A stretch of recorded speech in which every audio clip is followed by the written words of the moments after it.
Oke, selamat datang di podcast bersama Mbah Nasir. Kita untuk kali ini kita langsung ke pembahasan saja ya Mbah ya. Ini masih mengenai masalah hubungan asmara lagi. Asmara terus. Begini, apa yang harus ada dalam mindset kita begitu Mbah? Untuk bisa ikhlas, bisa legowo, bisa menerima, untuk melepaskan pasangan kita yang sudah selingkuh begitu. Mungkin di luar sana banyak yang dikhianati pasangannya, selingkuh begitu. Tapi untuk melepaskan kok sulit banget. Mungkin masih ada mindset kalau dia itu bukan satu-satunya ya, tapi mungkin laki-laki yang terbaik yang baru ditemui begitulah Mbak. Apa yang harus ada di mindset kita supaya bisa ikhlas begitu? Ya memang benar ya karena memang ini arahnya memang lebih ke mindset memang ya. Jadi ada sesuatu mindset yang harus tertanam, apalagi kalau kasusnya itu seperti yang tadi. Ya, yang pertama itu yang harus ditanamkan problem seperti ini adalah bahwasanya kamu yang kamu yang dikhianati itu masih tetap akan bisa bahagia walau tanpa dia.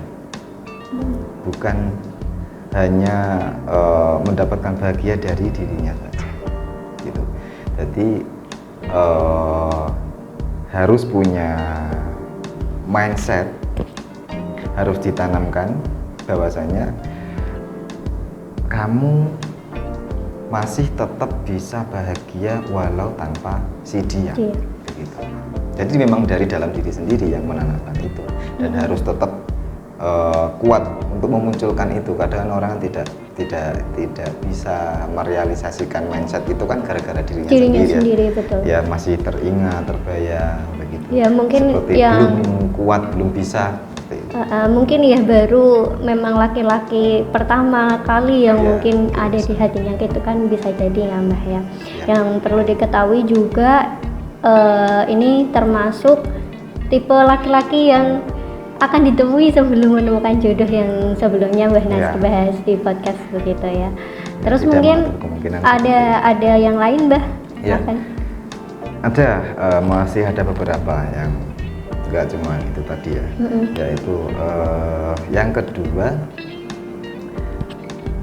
begini, dia yang mengkhianati kamu itu sejatinya ya harus ditanamkan ini juga ya, dia yang mengkhianati kamu itu sejatinya adalah orang yang tidak baik untuk kamu tentunya begitu. Jadi harus punya pemikiran seperti itu tuh. Kalau ada orang yang menyakitiku berarti dia belum menjadi orang yang baik untuk saya.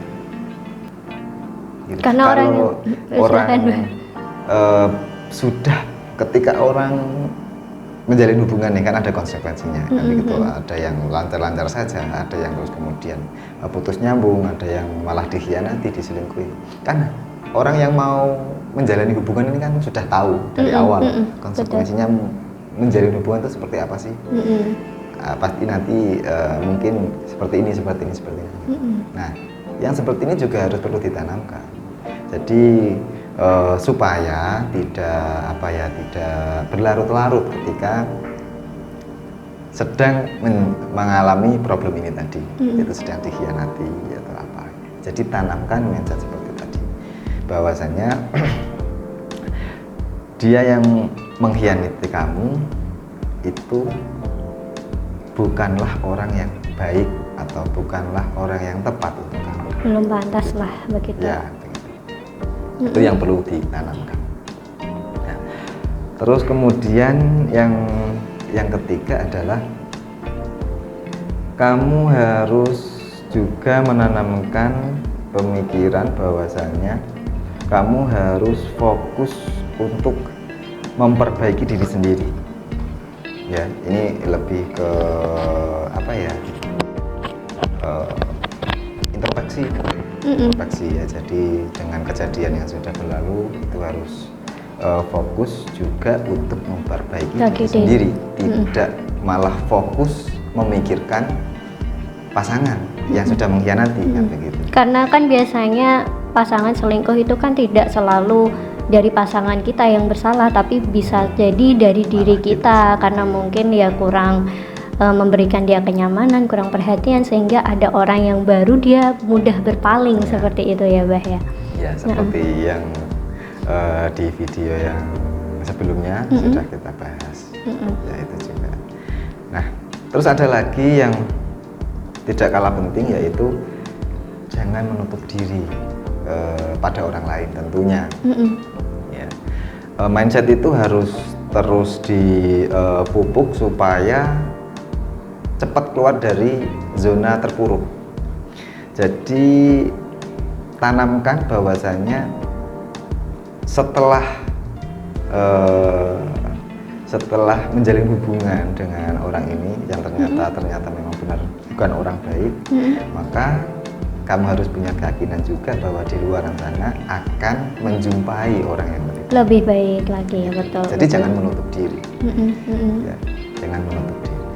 Kadang kan ada yang malah merenungi nasib, semakin sedih, semakin sedih. Banyak sekali. Karena mungkin ya apa yang hilang dari kita ya tentunya akan diganti yang lebih baik begitulah. Ya betul ya Mbah ya. Mindsetnya seperti itu. Betul. Nah ini yang terakhir ini ya tentunya jodoh atau apapun itu kan semuanya ada di tangan Tuhan. Semua kekuasaan itu adalah yang punya adalah Tuhan kan begitu. Jadi tanamkan bahwasanya Tuhan itu sedang menyiapkan calon pasangan yang lebih baik untuk kamu. Itu sangat penting. Iya betul.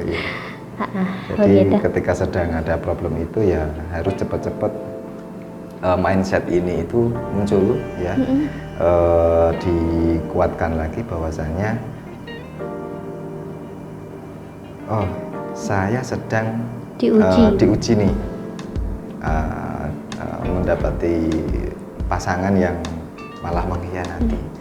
Berarti saya bagi Tuhan itu sedang disiapkan untuk mendapatkan calon yang lebih baik. Yang lebih baik. Betul.